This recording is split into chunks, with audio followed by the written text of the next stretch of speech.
Deuxième nuit où l'Ukraine a subi les tirs missiles, drones russes. Une attaque meurtrière, encore une fois. Je joins à Kiev, ça c'est des images, c'est en banlieue, c'est pas très loin de Kiev, Jean-François, ce que vous avez tourné en arrivant. Bonsoir Jean-François d'abord.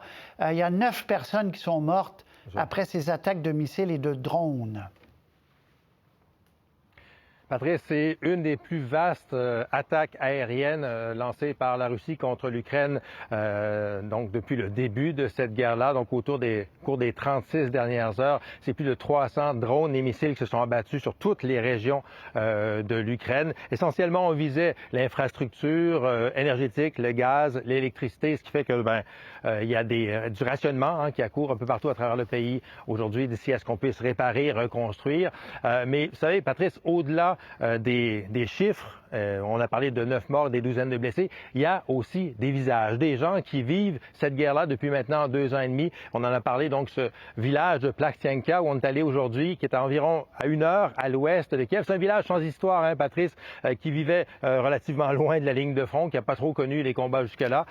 Jusqu'à hier matin, alors qu'il y a un drone donc russe, fabriqué par l'Iran, en fait, qui s'est abattu en plein cœur du village, à quelques mètres de la maison de Igor Lutinsky, et il est passé à un cheveu de mourir. Il était dans sa maison, lui, 3 minutes avant que s'abatte donc ce drone-là. Le village au complet est sous choc. Personne ne comprend pourquoi on s'en est pris donc à ce village-là. Il n'y a pas d'usine à côté, il n'y a pas de base militaire. On ne comprend pas.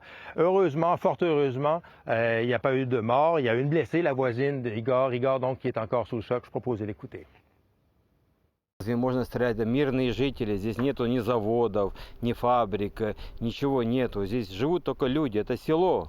Ничего нету здесь, ну, как бы, вот, чего стрелять по мирных людях? Это зачем? Убивает людей, мирных. Le front de l'Est reste extrêmement difficile pour l'armée ukrainienne. Les Russes font quelques gains d'ailleurs.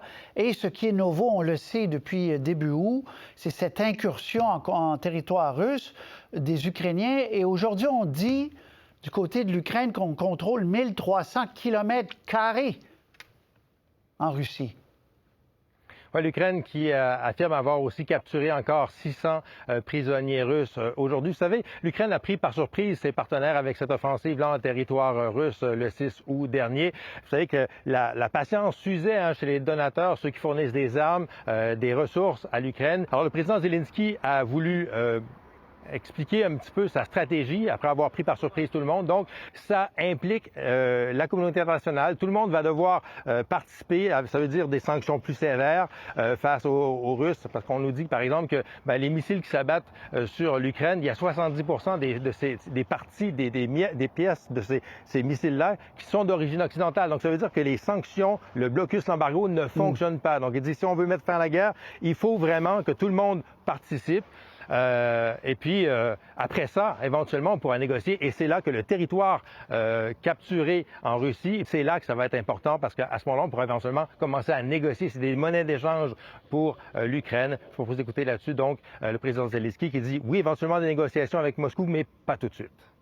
З Путіним не те, що компроміси. З Путіном, в принципі, діалог на сьогодні, ну, як вам сказати, він порожній, він беззмістовний, бо він не хоче закінчення війни дипломатично. Тобто він не хоче цього.